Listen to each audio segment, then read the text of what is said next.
The wind howled across the barren landscape of Epsilon 7, a planet so harsh that most living creatures would have perished within moments of exposure. Kira huddled against a rocky outcropping, her translucent skin shifting colors like a dying chameleon, desperately trying to protect the small bundle in her arms. Nara, her child, was barely breathing. Soft whimpers escaped the tiny creature's throat, each sound a testament to the immense struggle for survival.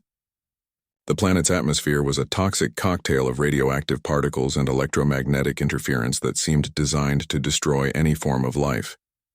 Kira's communication device flickered weakly, its once bright display now a dim reminder of her isolation. She had been stranded here for what felt like an eternity, though in reality it had been just 3 planetary cycles. Her species, the Viridian travelers, were not built for such extreme conditions.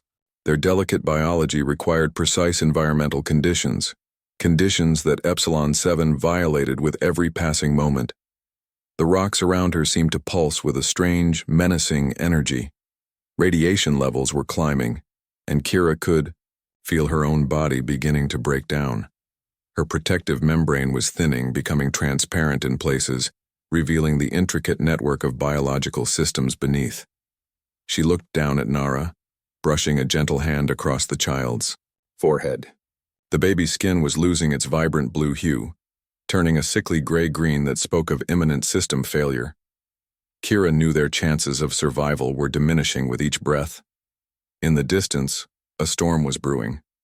Not a water storm or a windstorm, but an electromagnetic nightmare that would tear through any unprotected life form.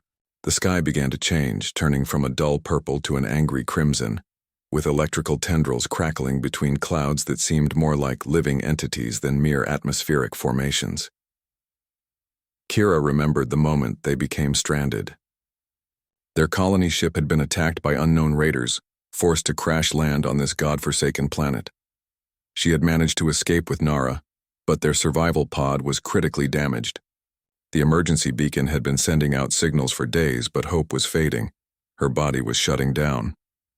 The protective mechanisms that usually kept her species alive were failing against the planet's brutal environment. Each movement became more difficult, each breath more labored. Yet she continued to hold Nara close, her maternal instinct stronger than the planet's destructive forces. The child moved slightly, a tiny hand reaching out and grabbing one of Kira's fingers. It was a moment of pure connection, a silent communication that transcended the desperate situation. Kira felt a surge of something, not quite hope, but a deep, primal determination to survive. Nearby, strange crystalline formations began to grow from the rocky ground. They seemed to absorb the electromagnetic energy, creating a bizarre landscape that looked more like an alien artwork than a natural environment. The crystals pulsed with an inner light, casting shifting shadows around Kira and Nara. Her communication device suddenly made a strange sound, not quite a beep, not quite a signal. Something was different. But Kira was too weak to investigate, too focused on keeping her child alive. The device continued its erratic communication, sending out a complex series of signals that cut through the planet's interference. The storm was now directly overhead. Electrical discharges danced across the sky, creating a terrifying display of power. Kira pulled Nara closer, using the last of her protective energy to create a small barrier around the child. Her own body was becoming more transparent, her biological systems slowly breaking down. In these moments, Kira thought about her home world, about the vast space between stars, about the incredible journey that had brought her to this point. She thought about survival, about hope, about the slim chance that someone might find them.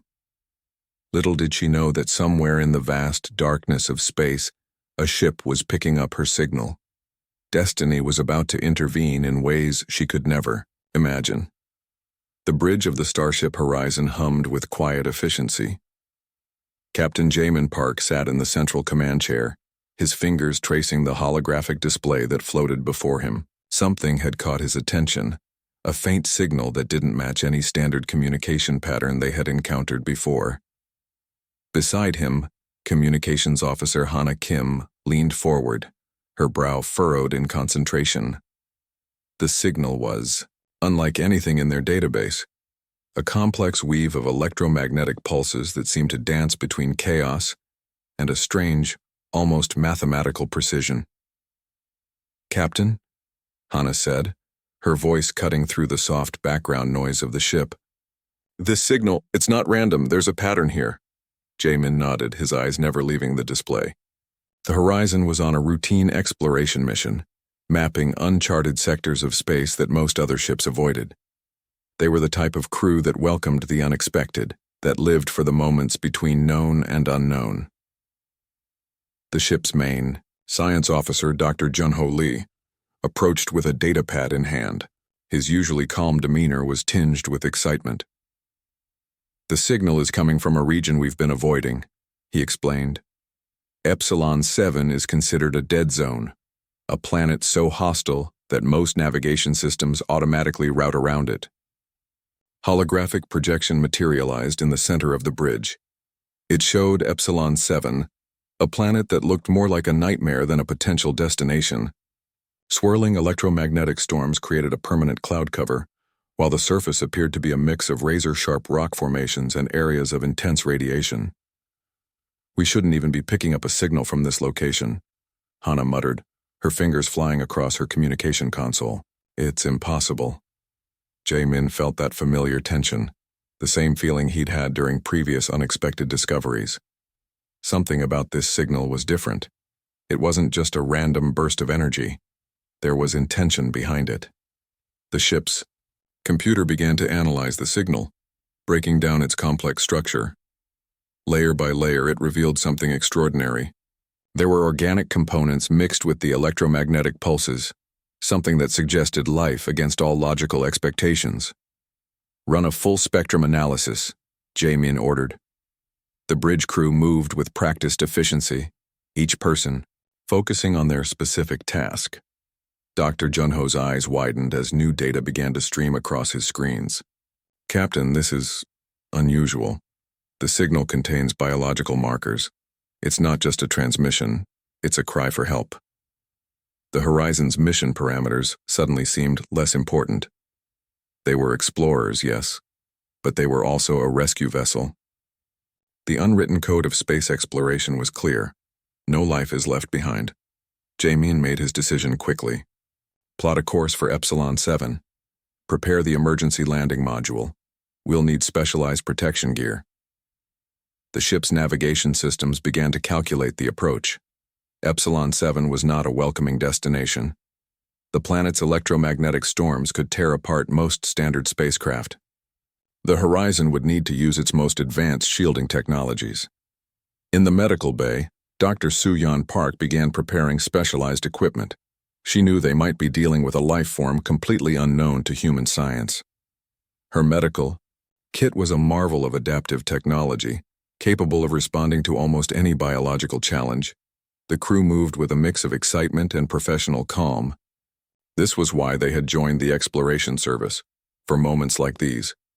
The chance to discover something completely new, to potentially save a life in the most unlikely of places. As the Horizon adjusted its course, the signal continued. Weak but persistent, a beacon of hope in the middle of a planetary death trap. Jamin watched the display, his hand resting lightly on the ship's command interface. Something told him this was going to be more than a simple rescue mission. Something told him they were about to encounter something that would change everything they understood about life in the universe. The ship moved forward, cutting through the darkness of space, heading towards a planet that most would consider certain death. The landing module descended through Epsilon 7's violent atmosphere, its advanced shielding barely holding against the electromagnetic storms. Inside, Dr. Junho Lee checked his equipment one last time. Beside him, Medical Officer Hyunwoo Kim adjusted his protective suit, its adaptive material shifting colors to match the surrounding environment. "Scanning for life signs," Hyunwoo announced, his voice steady, despite the violent shaking of the module. The instruments were going crazy, readings that made no sense, signals that seemed to dance between existence and non-existence. As the module touched down, The external cameras revealed a landscape that looked more like a battlefield than a natural environment. Razor-sharp crystal formations jutted from the ground, pulsing with an inner light that seemed to breathe with its own strange rhythm. Junho was the first to step out. His suit's sensors immediately began collecting data, fighting against the planet's intense radiation and electromagnetic interference. For a moment he saw nothing, just the desolate landscape and those strange living crystals. Then movement caught his eye. Near a large rock formation, a shape was barely visible. At first it looked like nothing more than a shimmer in the air, a heat distortion, but as they approached, the shape became more defined. It was a life form, unlike anything they had ever seen before. Kira lay partially transparent, her body fighting against the planet's destructive environment. In her arms she clutched Nara, the child barely recognizable as a living creature. Their biological structure was unlike any known species in the human database. "We need to move quickly," Hyunwoo said, his medical training overriding any sense of caution or fear. He approached slowly, using a specialized scanning device that could penetrate the alien's unusual biology. The first touch was critical. One wrong move could destroy the delicate life forms. Hyunwoo's suit deployed a series of microscopic stabilizing fields, creating a protective bubble around Kira and Nara. Something extraordinary happened. As the protective field touched them, Kira's body began to stabilize. Her transparency started to solidify, her cellular structure showing signs of recovery. Nara moved slightly, a tiny hand reaching out. Junho watched in amazement. "The suit's adaptive technology," he whispered. "It's creating a symbiotic environment that matches their biological needs." Communication was impossible in the traditional sense, but something was happening, a connection that went beyond language. Hyunwoo could feel it in the way the alien mother looked at him, a universal language of protection, of survival. The rescue module systems began to adapt. Specialized chambers emerged, designed to create the exact environmental conditions needed to keep Kira and Nara alive. It was more than a rescue. It was a delicate dance of survival and understanding. Junho's communication device suddenly came to life, not with words, but with a series of complex electromagnetic pulses. It was the alien trying to communicate, using the only method they knew. "We're receiving something," he called out, his hands moving quickly to translate the signal. It's a story. Their history. How they became stranded." Fragments of information began to piece together. A lost colony, a devastating attack, a desperate journey across space that had ended here, on this impossible planet. Hyunwoo, carefully, lifted Kira and Nara, their bodies now stabilized by the protective technology. Each movement was calculated, gentle.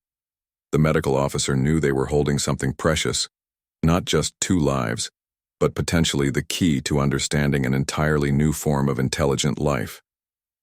As they prepared to return to the horizon, the planet seemed to pause. The electromagnetic storm softened. The crystal formations pulsed with a different rhythm, almost like a goodbye. Junho looked back at the landscape. Something had changed. They had not just conducted a rescue. They had made first contact in the most fundamental way possible, through pure survival and compassion. The landing module rose, carrying with it a discovery that would change everything humanity understood about life in the universe. The medical bay of the horizon hummed with a soft, almost living energy. Dr. Soo-Yun Park worked with precision, her hands moving carefully around Kira and Nara. The alien pair lay within a specially designed healing chamber, its walls shifting and adapting like living membranes. Junho watched from a nearby console, his eyes tracking the incredible transformation happening before him. Kira's body, once nearly transparent, was slowly regaining its original form. Her skin, if it could be called skin, changed colors, like a complex emotional language. Nara was even more remarkable. The child's biological systems were so different from anything humans had ever seen. Microscopic nanobots developed by the ship's medical team worked tirelessly, learning and adapting to the alien physiology with each passing moment. "We're seeing something unprecedented," Suyan muttered more to herself than to anyone else. The medical scanners revealed a biological structure that defied all known scientific understanding. The aliens didn't just heal. They communicated, with their own cellular structure in ways that seemed almost intelligent. Slowly, communication became possible. Not through words, but through a complex series of electromagnetic pulses and subtle body changes. Kira began to share fragments of her story, a civilization pushed to the brink of extinction, a desperate escape, years of wandering through hostile space. The healing chamber itself was a marvel of technology. It could simulate entire planetary environments, adjust radiation levels, create precise nutritional compositions. But with Kira and Nara, it was learning as much as it was healing. Hyunwoo noticed something extraordinary. The aliens' healing process wasn't just physical, it was a complete regeneration. Each moment brought new revelations. Their cells didn't just repair, they rewrote themselves, adapted, evolved. Days passed. The ship's crew watched in amazement as Kira and Nara transformed. What had seemed like a rescue mission was becoming something much more, a first true encounter with a completely alien form of life. Junho discovered that their communication wasn't just about survival. Through careful analysis, he began to understand fragments of their language, a complex system of electromagnetic pulses, color changes, and microscopic cellular movements. "They're telling us about their home," he explained to the captain. "Not just with words, but with their entire being. Every cell is a memory. Every color change a sentence." The medical bay became a place of constant wonder. Scientists and medical officers worked in shifts, each discovering something new about these extraordinary beings. They weren't just treating patients, they were learning an entirely new way of understanding life. Nara was particularly fascinating. The child's biological systems suggested incredible adaptive capabilities. Where a human child would be vulnerable, this alien seemed to be constantly evolving, constantly learning. Kira's eyes, if they could be called eyes, began to show recognition. She understood now that these humans had saved her and her child. The initial fear was replaced by something deeper, a connection that transcended species. The ship's computer worked overtime, creating translation matrices that could interpret the complex communication. It was like learning an entirely new language, one that existed at a cellular level. As healing progressed, something unexpected happened. The aliens began to share more than just their physical history. They showed glimpses of their civilization, advanced technologies, complex social structures, a way of understanding the universe that was completely alien to human comprehension. Suyan realized they were witnessing more than a medical miracle. This was first contact in its purest form, not through diplomatic discussions but through the most fundamental act of survival and compassion. Junho watched the data streams, his hands moving quickly across the console. "We're not just saving them," he said quietly. "We're learning from them." The Horizon continued its journey through space, carrying with it the most extraordinary passengers in its history. Kira and Nara were no longer just survivors. They were ambassadors of a completely new understanding of life itself. Outside the medical bay, the universe continued its silent dance, waiting to see what would happen next. The bridge of the Horizon felt different now. Captain Jamin Park watched as Kira moved carefully around the observation deck, her body now fully stabilized but still magical in its ability to shift and change. Nara played nearby, her small form creating intricate patterns of light and color that danced across the ship's advanced surfaces. The crew had learned that for these aliens, play was a complex form of communication, each movement a language more sophisticated than words. Communication had become something extraordinary. No longer limited to traditional methods, the aliens shared their story through a combination of electromagnetic pulses, color changes, and subtle body movements that the ship's advanced systems could now partially understand. Their civilization, they revealed, had been wandering through space for generations. Pushed from their homeworld by a catastrophic event, they had become cosmic refugees. Epsilon 7 was just one of many desperate stopping points in their long journey. Junho had become their primary interpreter. His work had transformed from simple communication to a deep cultural exchange. Each conversation revealed layers of complexity that challenged everything humans understood about intelligence and survival. The medical team discovered something remarkable. Kira and Nara's biology wasn't just unique, it was adaptive in ways that seemed almost magical. Their cells could process information, communicate, and evolve at speeds that made human biology look primitive. "They're not just surviving," Suyeon explained during a briefing. "They're constantly learning, constantly adapting. Every moment is an opportunity for growth." As the Horizon continued its journey, a decision needed to be made. Where would Kira and Nara go? They couldn't return to their original home, and they needed a safe place to rebuild their lives. The crew became more than rescuers. They became family. Each member of the ship had been touched by the aliens' incredible story of survival. Yunwoo had developed a special connection with Nara, often found playing complex light-based communication games with the child. Diplomatic channels began to open. The information about this new species would change everything humans understood about life in the universe. It wasn't just a scientific discovery, it was a fundamental shift in perspective. Kira began to share memories of her lost civilization. Through complex visual displays that the ship could now partially interpret, she showed glimpses of a world far more advanced and yet more connected than human civilization could imagine. Nara was the true miracle. Her ability to adapt, to learn, to communicate was beyond anything the human crew had ever seen. She seemed to understand the ship's systems almost intuitively, creating complex patterns that suggested an intelligence far beyond her apparent age. Captain Jae-min realized this was more than a rescue mission. This was a moment of cosmic significance. Two completely different species had found connection in the most unlikely of circumstances, in the middle of a hostile, seemingly dead region of space. The ship's database grew with each passing day. Every interaction with Kira and Nara added layers of understanding about life, survival, and connection that went beyond any previous scientific knowledge. As they approached a potential new home for the aliens, a planet identified through their combined research, there was a sense of hope. Not just for Kira and Nara, but for the potential of future interactions between species. Junho watched as Kira created a complex light display that seemed to tell a story of gratitude. The electromagnetic pulses spoke of survival, of hope, of a connection that transcended the vast emptiness of space. The Horizon continued its journey, carrying with it the most important cargo it had ever transported.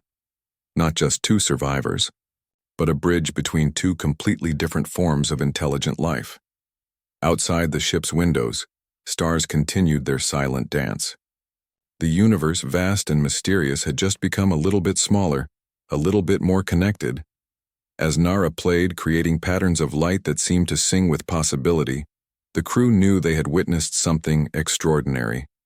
They had not just saved two lives.